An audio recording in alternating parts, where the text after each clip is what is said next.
MK is not always the easiest. You're the newbie. In a different place, a different country, surrounded by people whose lives are completely different from yours.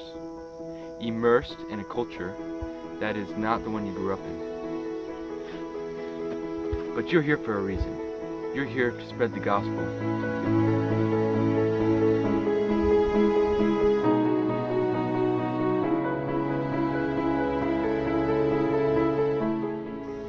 You're gonna see some pretty crazy things when you get into the field, but also some cool things too.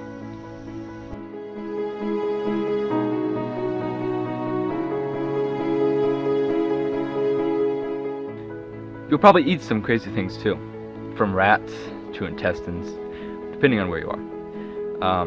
But it's all worth it though.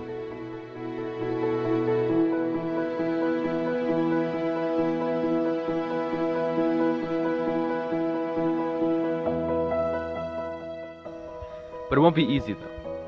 Leaving the place that you grew up in, traveling to a place that you know nothing about. But that's one of the aspects of being an MK.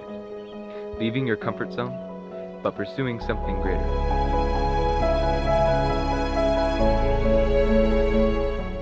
So I started up language studies with my parents, and it's been interesting. The language is extremely tonal, and that's really hard for somebody who grew up speaking English.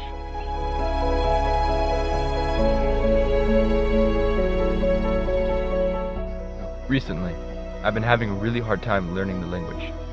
My language teacher, Thomas, slapped me in the back of the head and said I'm too stupid to learn it. But I'll get it eventually though.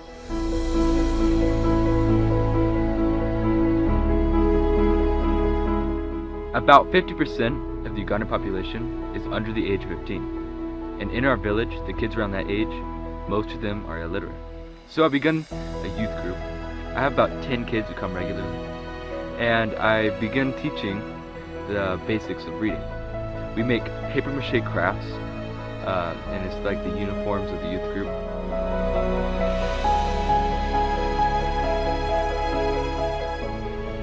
So after crafts, we do games for the physical activity part. We do soccer, tug of war, relay races, capture the flag, but I think out of all the games, their favorite is Legionnaire Ball, which is also called Ultimate Football.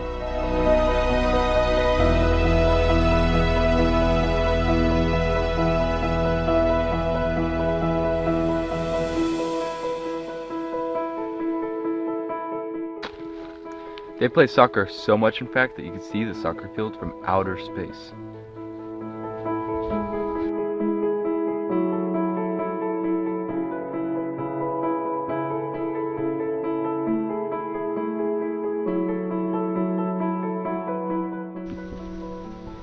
After I learn the language enough to clearly communicate, Lord willing, I'll begin Bible teaching. But for now, I'm just making relationships for when the time comes to teach.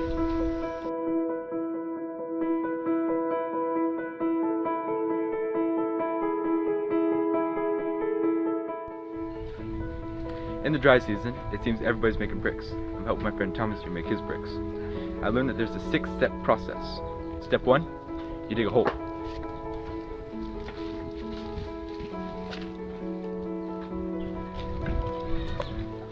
Step 2, get loads and loads of water.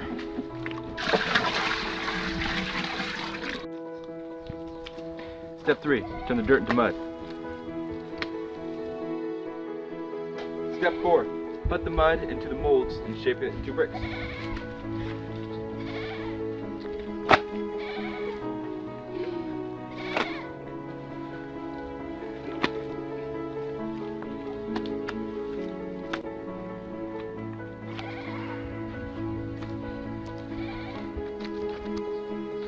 Step 5. Take the brick molds and put them on the ground. Apply grass over the top so they will not crack in the sun heat.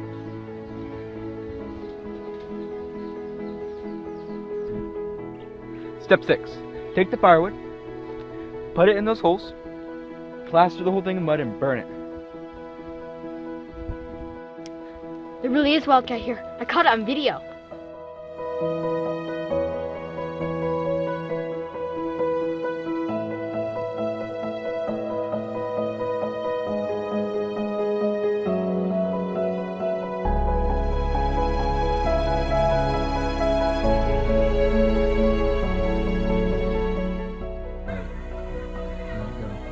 older brother Caleb has volunteered at a laboratory in town. He goes twice a week. He leaves at 8 o'clock in the morning and comes back roughly around 3. Oh look, here he comes now.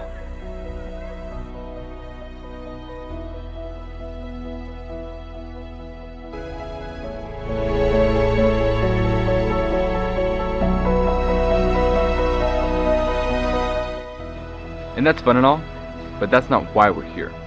We're here for the purpose of learning the language to spread the gospel. And at the end of the day, you get to see the beautiful African sunset.